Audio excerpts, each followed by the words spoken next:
Ma femme est devenue médecin et, le jour même, elle a fêté ça en demandant le divorce. J'ai signé les papiers, sans discuter, et j'ai totalement disparu. 8 ans.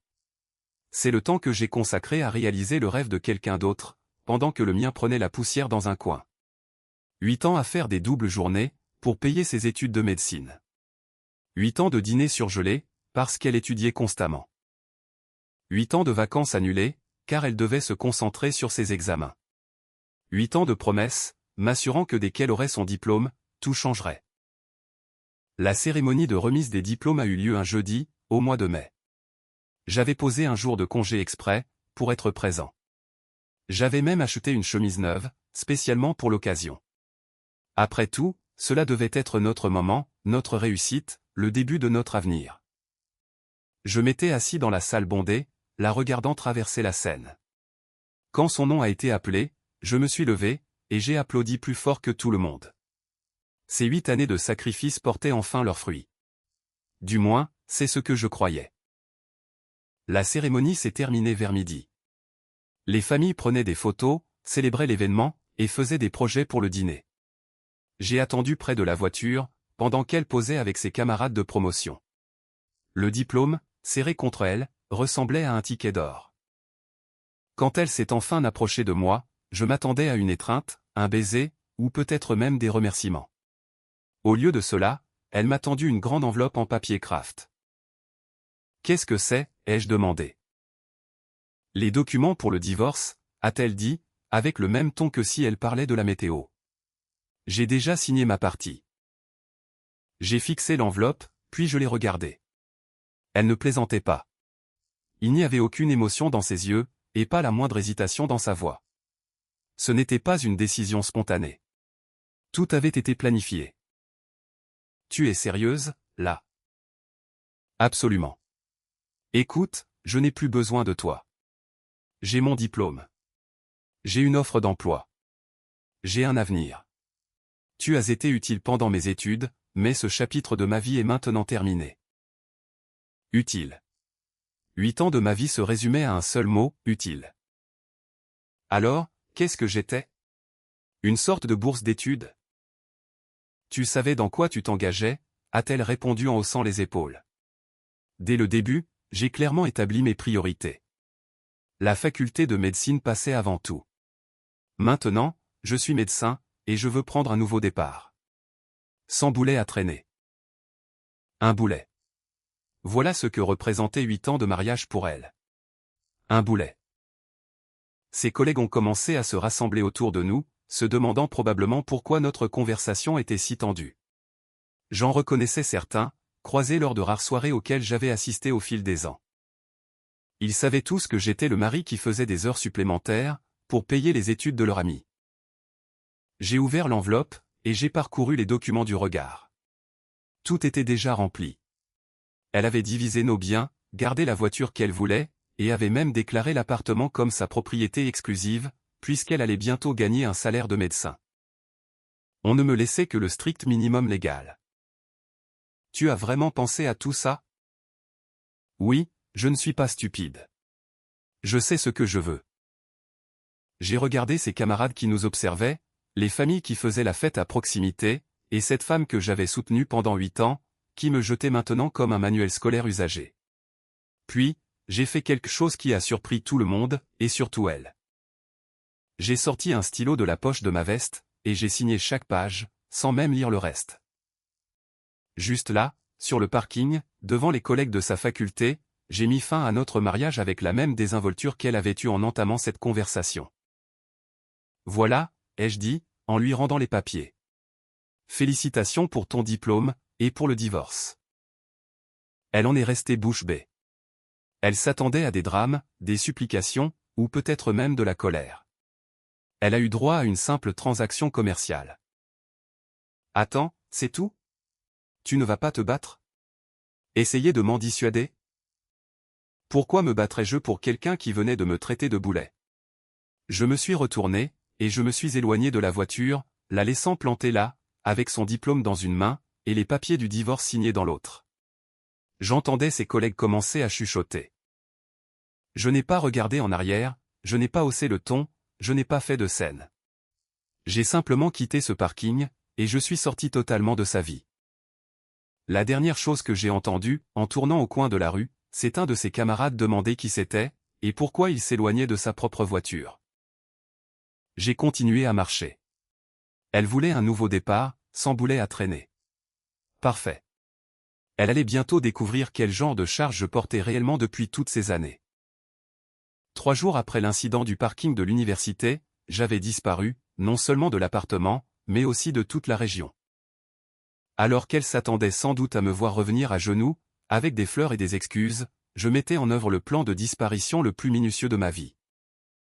L'avantage d'être marié à une personne qui ne s'est jamais souciée des finances, c'est qu'elle n'avait aucune idée de ce que je gérais vraiment. Elle pensait récupérer l'appartement, puisqu'elle allait bientôt toucher un salaire de médecin. Elle ignorait que, depuis 2 ans, je payais le loyer depuis mon compte personnel, et non depuis notre compte commun. Le bail était uniquement à mon nom.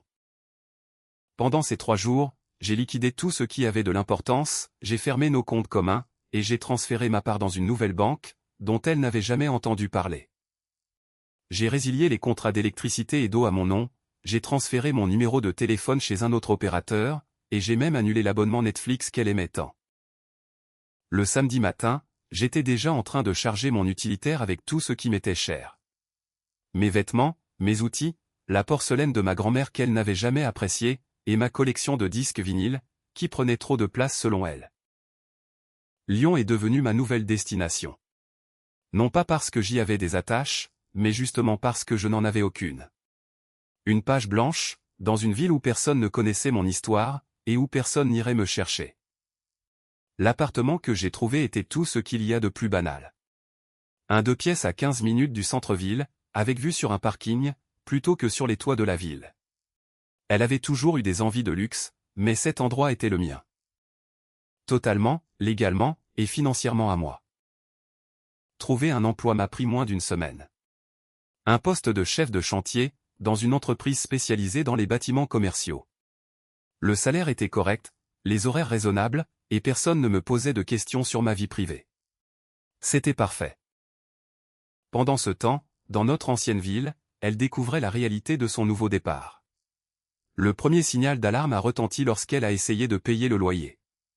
Il s'est avéré que le propriétaire n'acceptait pas l'excuse « je vais bientôt être médecin » comme moyen de paiement. Quand l'électricité a été coupée 3 jours plus tard, puis la connexion Internet, elle a enfin compris que je n'étais pas un boulet, mais les fondations de sa vie. Ses premiers messages sont arrivés la première semaine.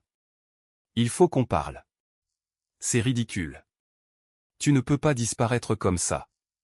Je les voyais arriver, et je les supprimais un par un, sans même lire au-delà de l'aperçu. Les appels ont commencé la 2e semaine. 27 appels en une seule journée. Je les ai tous ignorés. Ils allaient directement sur la messagerie vocale, puis j'effaçais le message sans l'écouter. Si elle avait quelque chose d'important à dire, elle n'avait qu'à passer par son avocat.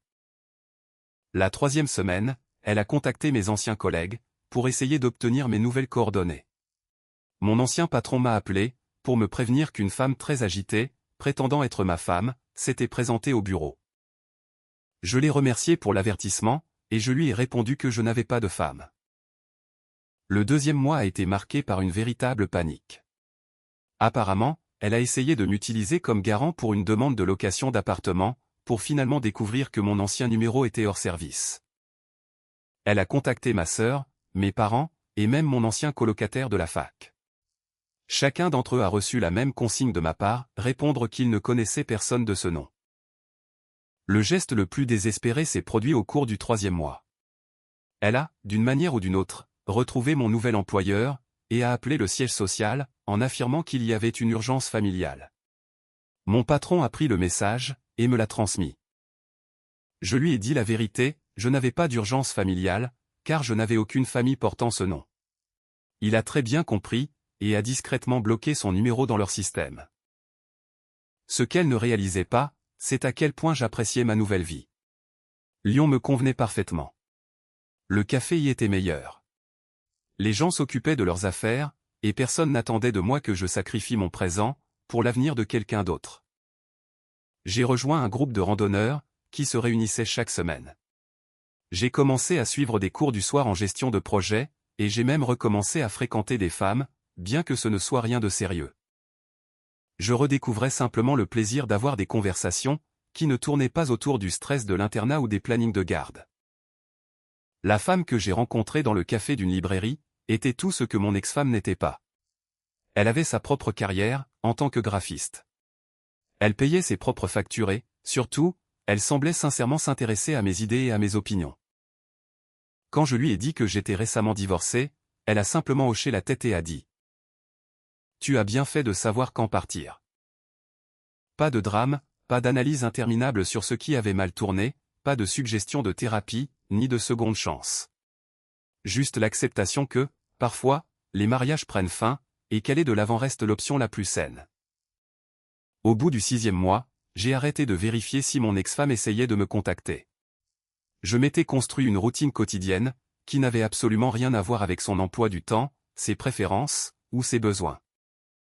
Réveil à 6 heures, café en lisant les actualités, travail de 7 heures à 16 heures, sport ou randonnée après le travail, puis un dîner entre amis, ou une soirée tranquille à la maison avec un bon livre.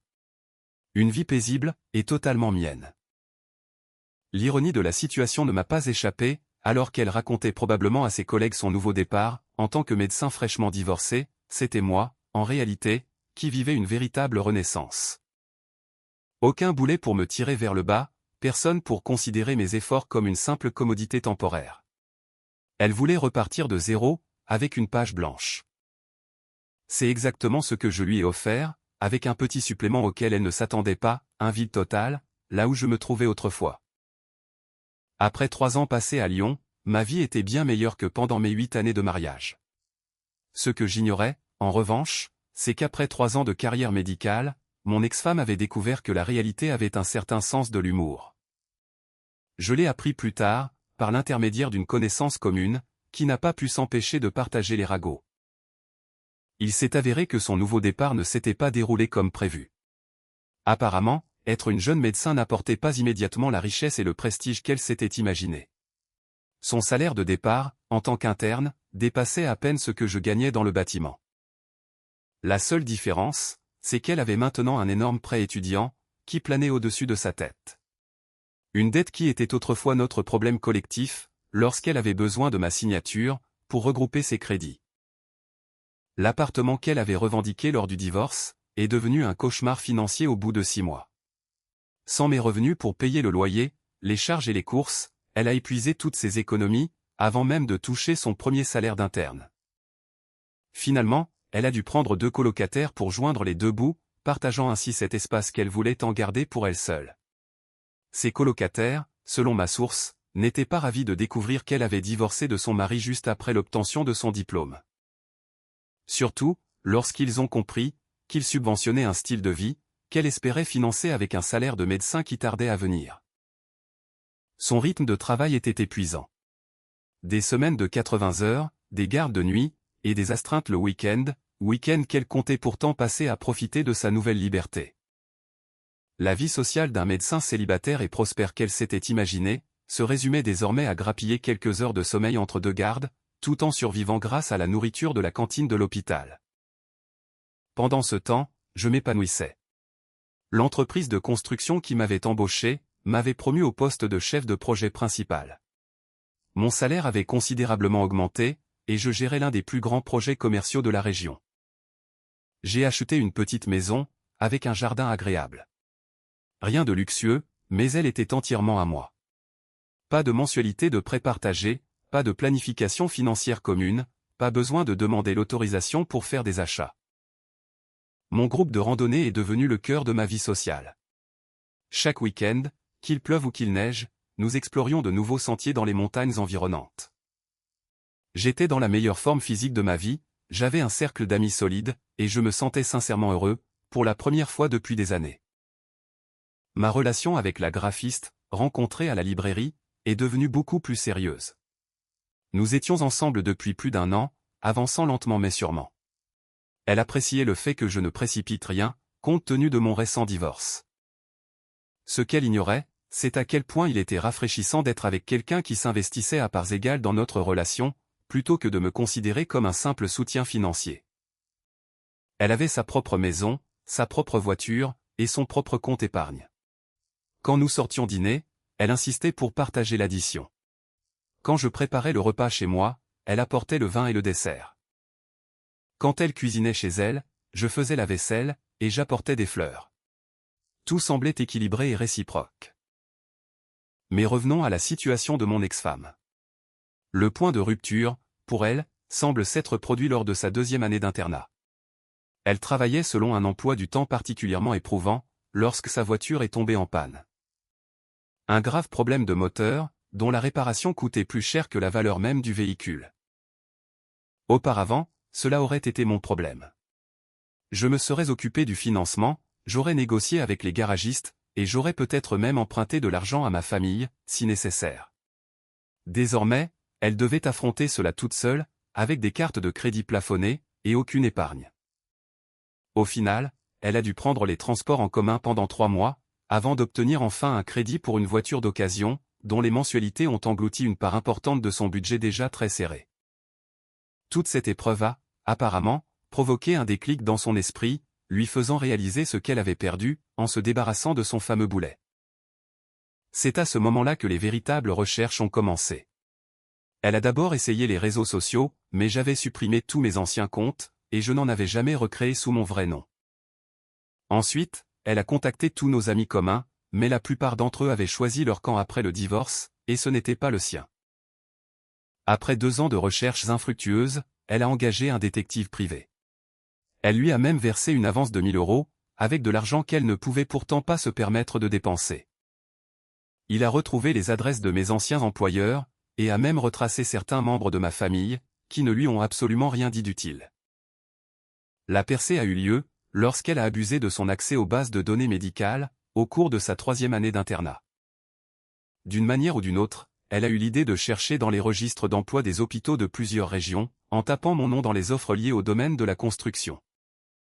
Elle s'était probablement dit qu'un jour, j'aurais besoin de soins médicaux, et que si je continuais dans le même secteur, elle pourrait retrouver ma trace.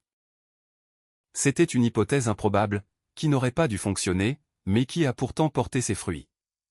Un examen médical de routine, que j'avais passé via la mutuelle de mon entreprise, avait généré un dossier, apparu dans ses recherches. L'hôpital se trouvait à Lyon, et mon lieu de travail indiquait une grande entreprise de construction. Elle m'avait trouvé. Après 3 ans de recherche, elle avait enfin une localisation générale, et suffisamment d'informations pour me retrouver complètement. Ce qu'elle ignorait, c'est que l'homme qu'elle cherchait, avait évolué bien au-delà de celui qu'elle avait jeté sur un parking d'université. Je n'étais plus ce type, qui enchaînait les doubles journées pour payer ses études. Je n'étais plus l'homme, qui acceptait de se faire appeler un boulet ou quelqu'un d'utile. J'étais devenu un homme qui avait bâti une toute nouvelle vie, sans elle. Quelqu'un qui avait prouvé, que son estimation de ma valeur était totalement erronée. Quelqu'un qui avait tellement tourné la page, que son nom m'effleurait rarement l'esprit. Elle allait bientôt découvrir, que lorsqu'on jette quelque chose de précieux, on ne peut pas, 3 ans plus tard, décider qu'on le veut à nouveau. Les appels ont commencé un mardi matin, au mois de mars. Mon téléphone affichait 17 appels en absence, provenant d'un numéro inconnu. Puis, les messages ont commencé à affluer. Je sais que tu reçois ces messages. Il faut qu'on parle de ce qui s'est passé. J'ai fait une erreur, et je veux la réparer. S'il te plaît, rappelle-moi juste un instant. Je supprimais chaque message, sans lire au-delà de l'aperçu. Après 3 ans de silence total, je n'étais pas du tout intéressé par la crise existentielle, qui lui avait soudainement rappelé mon existence. Les appels ont continué pendant 2 semaines. Elle utilisait de nouveaux numéros, probablement des téléphones empruntés à des collègues ou à des amis. Je les bloquais tous, dès que je reconnaissais son comportement. 17 appels le mardi, 23 le mercredi, 31 le jeudi. Elle intensifiait ses efforts, devenant de plus en plus désespérée à chaque jour de silence. Puis, elle a fait preuve de créativité. Mon téléphone professionnel a sonné un vendredi après-midi. J'étais sur un chantier, en train d'examiner des plans, quand la secrétaire du siège social m'a appelé. « Bonjour. Il y a une femme ici, qui prétend être ton épouse. Elle dit qu'il y a une urgence familiale, et qu'elle doit te parler immédiatement. » À quoi ressemble-t-elle ? La secrétaire me l'a décrite avec précision. Mon ex-femme avait réussi à trouver mon employeur, et s'était rendue jusqu'à Lyon. Elle était assise dans notre hall de réception, à cet instant précis, inventant probablement une histoire de crise familiale, ou d'urgence médicale. Dis-lui que tu n'as pas réussi à me joindre, et que je suis en déplacement professionnel, en dehors de la région, pour les 2 prochaines semaines. Prends ses coordonnées, et dis-lui qu'on la rappellera. Compris. Est-ce que je dois vraiment la rappeler? Non. 1 heure plus tard, mon patron m'a rappelé pour me tenir au courant. Elle avait attendu dans le hall pendant 3 heures, demandant à plusieurs reprises si j'avais rappelé, ou si j'étais passé sur d'autres chantiers. Quand il est devenu évident que je ne viendrais pas, elle a laissé son numéro de téléphone, ainsi qu'une note manuscrite. Qu'est-ce qu'il y avait sur cette note, ai-je demandé. Quelque chose comme quoi, vous deviez discuter de votre avenir ensemble.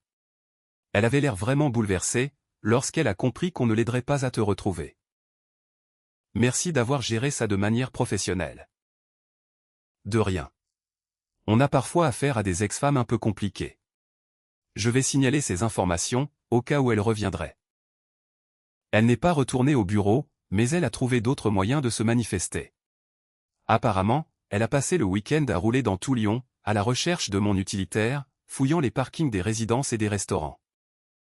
L'un de mes amis de randonnée m'a appelé le dimanche soir, pour m'informer qu'une femme, correspondant à sa description, l'avait abordée dans un café. Elle prétendait chercher son mari porté disparu, et lui avait montré une photo sur son téléphone. Mec, je ne lui ai rien dit, mais elle avait l'air très déterminée. Elle a dit qu'elle te cherchait depuis 3 ans. Merci de m'avoir prévenu. Si elle t'aborde à nouveau, dis-lui que tu n'as jamais entendu parler de moi. Ça marche. Le lundi a apporté une nouvelle stratégie. Elle avait deviné que je vivais quelque part à Lyon, et avait décidé d'étendre ses recherches à toute la ville. Elle a publié des annonces dans les groupes Facebook de quartier, sur le site Le Bon Coin, et même dans les petites annonces locales. Le message de base était toujours le même, je cherche mon mari. Nous avons perdu contact après mon internat en médecine. S'il vous plaît, aidez-moi à le retrouver. Ma copine, la graphiste, m'a montré l'une de ses publications le mardi soir. Nous préparions le dîner chez moi, lorsqu'elle a ouvert Facebook sur son téléphone. C'est bizarre. Une femme publie dans tous les groupes de la ville, pour retrouver son mari. Elle utilise une photo qui semble dater d'il y a des années. Le tout a l'air vraiment désespéré. J'ai jeté un œil à la publication. Effectivement, c'était une photo de moi datant de notre mariage, probablement prise lors d'un dîner que j'avais oublié. La légende ressemblait au scénario d'un film dramatique, rempli de regrets et de promesses de tout réparer. On dirait quelqu'un qui ne comprend pas, que certains ponts ne peuvent pas être reconstruits une fois qu'on les a brûlés, ai-je commenté. Ma copine a hoché la tête. Les commentaires sont assez durs. La plupart des gens lui disent que, si son mari voulait être retrouvé, il n'aurait pas disparu aussi soigneusement. Elle avait raison. La section des commentaires était remplie de personnes soulignant l'évidence. Les hommes ne disparaissent pas complètement, à moins d'avoir de très bonnes raisons. Plusieurs femmes partageaient leurs propres histoires avec des ex-maris, ayant rompu tout contact, et le constat général était clair, un tel niveau d'évitement signifiait qu'un préjudice grave avait été commis. Le mercredi a marqué l'action la plus désespérée à ce jour. Je ne sais comment, elle avait réussi à trouver mon adresse. En rentrant du travail, j'ai découvert qu'elle était assise dans sa voiture, garée devant chez moi.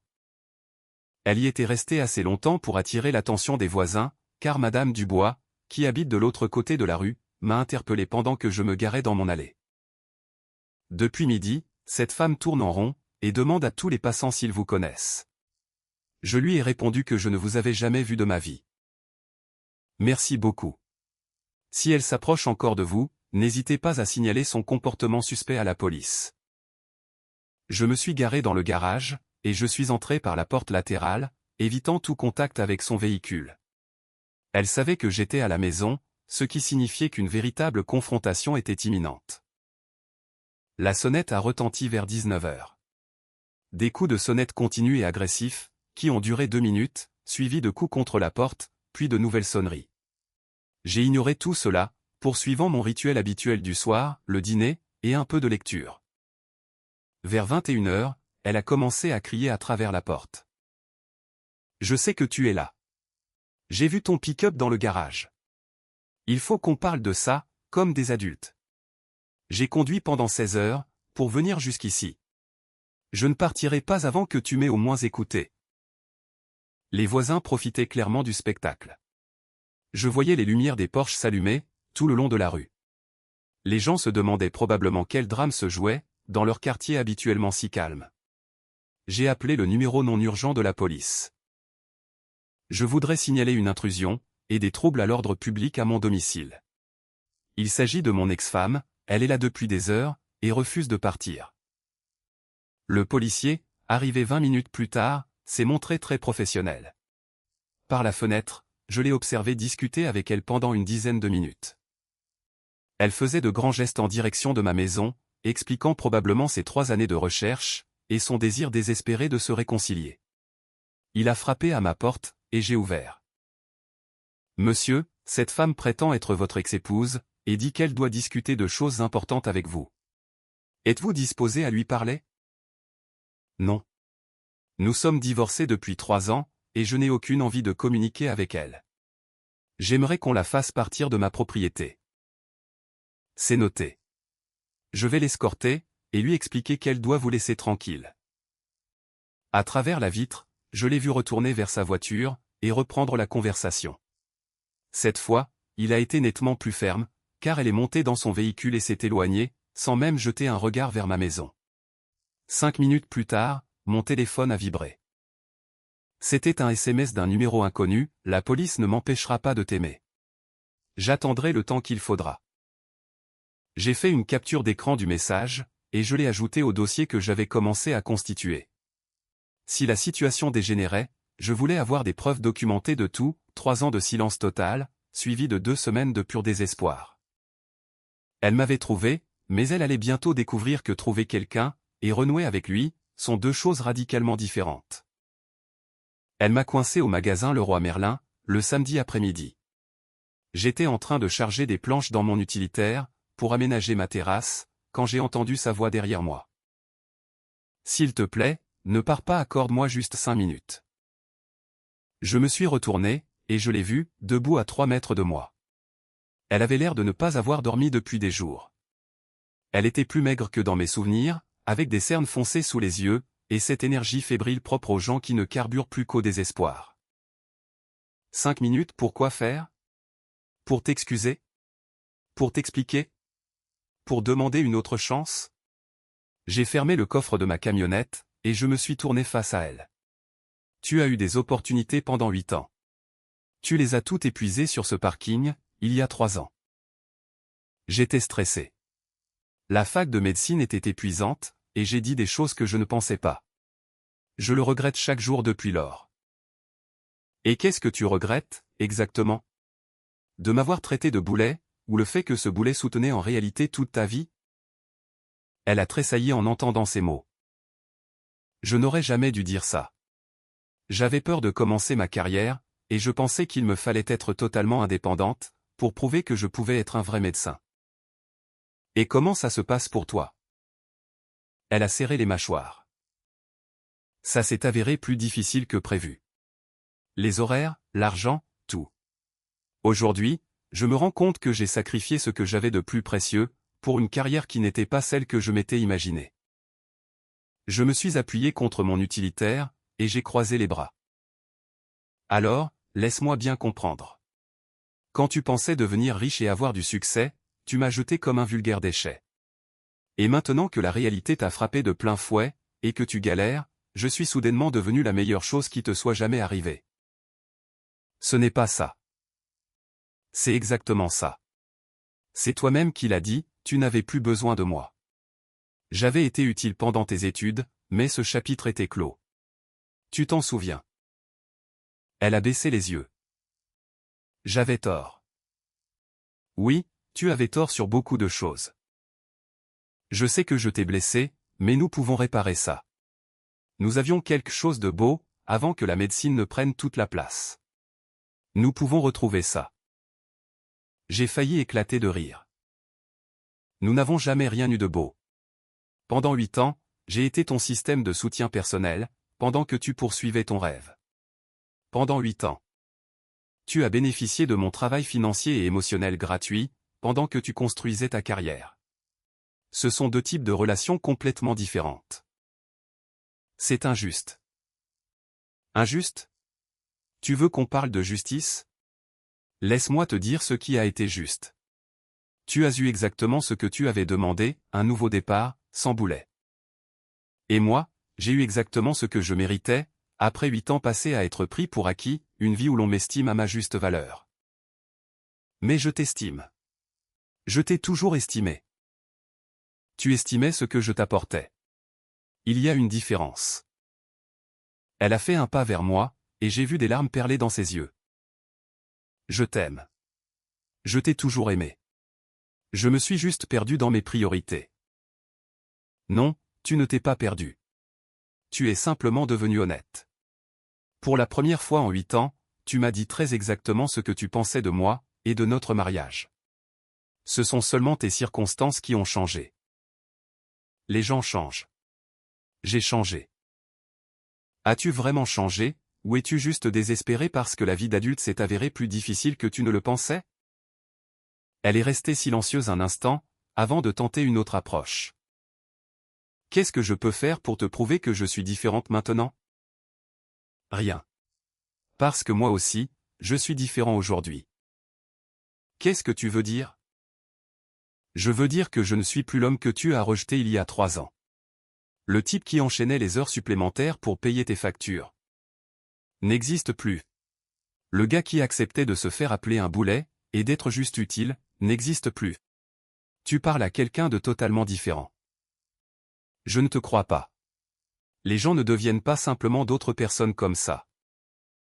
Bien sûr que si. Surtout quand ils sont obligés de reconstruire toute leur vie, à partir de zéro. Tu veux savoir ce que j'ai appris, au cours de ces 3 dernières années? Elle a hoché la tête. J'ai appris, que je suis en fait une compagnie plutôt agréable, quand je n'ai pas à m'inquiéter en permanence du niveau de stress de l'autre. J'ai appris que j'ai des centres d'intérêt, et des passions. Qui n'ont rien à voir avec l'emploi du temps de la fac de médecine. J'ai découvert ce que c'est de tenir des conversations, qui ne finissent pas par des plaintes sur les professeurs, l'internat, ou les examens. Son visage rougissait un peu plus à chacun de mes mots. J'ai appris que, lorsque tu sors avec quelqu'un qui a sa propre carrière, et son propre argent, la relation devient un partenariat, et non une œuvre de charité. J'ai compris que le respect mutuel est possible, lorsque les deux personnes s'investissent à parts égales. Tu vois quelqu'un, a-t-elle murmuré. Je suis fiancé. Ces mots l'ont frappé comme un coup de poing. Elle a reculé d'un pas, et a porté la main à sa poitrine. Fiancé depuis 3 mois. Nous nous marions en septembre. Mais nous sommes toujours mariés. Non, nous ne le sommes plus. Tu as divorcé, tu t'en souviens? Tu as signé les papiers, et tout le reste. Ça a été traité très efficacement. En fait, je veux dire, nous pourrions encore. Si tu voulais réessayer. Je ne veux pas réessayer. Je veux avancer avec celle qui m'a choisi quand elle avait d'autres options, et non avec celle qui veut revenir vers moi, uniquement parce que ses autres options ont échoué. À présent, elle pleurait ouvertement. Ça ne devait pas se passer comme ça. Et comment ça devait se passer? Tu devais réapparaître 3 ans plus tard, t'excuser de m'avoir traité comme un déchet, et je devais t'accueillir à bras ouverts, avec gratitude. Oui. Non, je ne sais pas. Je pensais juste que, si j'arrivais à te retrouver, et à t'expliquer. Tu pensais que j'allais rester assis, à attendre que tu réalises ton erreur? Comme si j'avais mis ma vie sur pause, en attendant que tu décides que tu avais de nouveaux besoins de moi. Elle n'a pas répondu, mais l'expression de son visage confirmait exactement ce qu'elle avait espéré. C'est bien ça que tu n'as jamais compris à mon sujet. Je n'attends pas que les gens reconnaissent ma valeur. Quand tu m'as jeté, je t'ai prise au mot, et j'ai définitivement tourné la page. L'homme que tu cherches, va épouser une femme qu'il a estimée dès le premier jour. Mais je peux t'estimer maintenant. C'est trop tard. Quelqu'un d'autre le fait déjà. J'ai ouvert la portière de mon véhicule, et je me suis installé au volant. Elle est restée plantée là, à me regarder, espérant probablement que je change d'avis, ou que je lui offre un dernier espoir de réconciliation. Au lieu de cela, j'ai baissé la vitre, et je lui ai donné un dernier conseil. La prochaine fois que tu trouves quelque chose de précieux, essaie de ne pas le jeter, juste parce que tu penses avoir trouvé mieux. La plupart des gens n'ont droit qu'à une seule chance de commettre ce genre d'erreur. J'ai démarré, la laissant debout sur le parking du magasin, avec la même expression que celle qu'elle affichait 3 ans plus tôt, lorsque j'avais signé les papiers du divorce. La seule différence, c'est que cette fois-ci, elle comprenait exactement ce qu'elle avait perdu. 2 semaines après notre rencontre, elle a fait une dernière tentative désespérée. Elle est de nouveau apparue sur mon lieu de travail, avec une histoire différente cette fois. Elle a raconté à notre secrétaire qu'elle était médecin, et qu'elle détenait des informations médicales urgentes concernant ma santé, nécessitant une discussion immédiate. Mon responsable m'a convoqué dans son bureau. Ton ex est de retour. Cette fois, elle prétend qu'il y a une urgence médicale. Tu veux que j'appelle la sécurité? En fait, laissez-moi régler ça personnellement. Je me suis rendu dans le hall d'accueil, où elle m'attendait. Elle portait encore sa blouse de l'hôpital, venant probablement de terminer une garde de nuit. Elle avait l'air encore plus épuisée que la dernière fois, comme si elle ne survivait plus qu'à coups de café, et d'espoir brisé. Une urgence médicale, lui ai-je demandé. Il fallait absolument que je te voie. Et tu as pensé que prétendre être un médecin, apportant de graves nouvelles sur ma santé, c'était la meilleure façon de le faire? Mais je suis médecin. Tu es aussi une menteuse. Il n'y a aucune urgence médicale, n'est-ce pas? Elle a secoué la tête, et les larmes ont recommencé à couler. Voici ce qui va se passer. Je vais te donner 2 choses, et après ça, tout sera définitivement terminé. J'ai sorti une enveloppe de ma veste.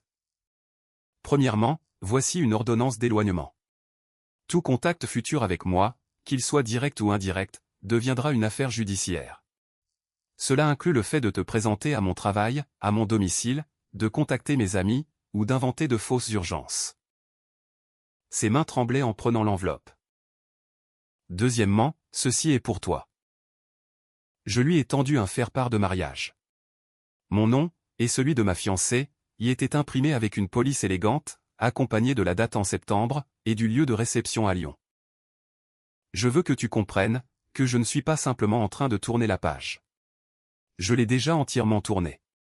La vie que je construis, n'a plus rien à voir avec celle que nous avons partagée. Elle a fixé l'invitation, comme si le papier risquait de disparaître si elle clignait des yeux. Ma fiancée est au courant de ton existence. Elle sait tout de notre mariage, de notre divorce, et de tes récentes tentatives pour me contacter. Elle ne se sent pas du tout menacée par toi, car elle a compris une chose que tu n'as jamais saisie. Laquelle, a-t-elle demandé d'une voix brisée? Que lorsque quelqu'un te choisit chaque jour, et ne se contente pas de te garder sous le coude en attendant de trouver mieux, cela crée un type de relation totalement différent. L'équipe de sécurité est arrivée, et attendait à proximité, probablement appelée par la secrétaire qui avait compris ce qui se passait. Ces messieurs vont t'accompagner jusqu'à ta voiture. Si je te revois, si j'entends encore parler de toi, ou si tu contactes à nouveau qui que ce soit dans ma vie, notre prochaine conversation se fera avec mon avocat et la police. Elle pleurait de plus belle, serrant l'ordonnance d'éloignement et l'invitation de mariage contre elle. Je sais que j'ai fait des erreurs, mais ça me semble tellement cruel. Ce qui serait cruel, ce serait de te donner de faux espoirs. De te laisser penser qu'il y a une chance, ou de faire semblant que 3 années de reconstruction personnelle peuvent être effacées par de simples excuses. Ce n'est pas de la cruauté, c'est de l'honnêteté. Je t'aime. Je sais que tu en es convaincu. Mais l'amour, ce n'est pas ce que l'on ressent quand on est désespéré. L'amour, c'est ce que l'on chérit, quand on a le choix. Les agents de sécurité se sont approchés, et elle s'est laissée escorter vers la sortie. Arrivée à la porte, elle s'est retournée une dernière fois.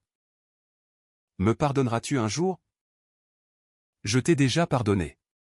C'est précisément pour ça que j'ai pu aller de l'avant. Elle est partie, et je ne l'ai plus jamais revue. 6 mois plus tard, j'ai épousé ma fiancée, lors d'une cérémonie intime, entourée des personnes qui m'avaient vu reconstruire ma vie, à partir de zéro. Lors de l'échange de nos vœux, j'ai promis de la choisir chaque jour, et pas seulement quand cela m'arrangeait. Elle m'a promis la même chose en retour.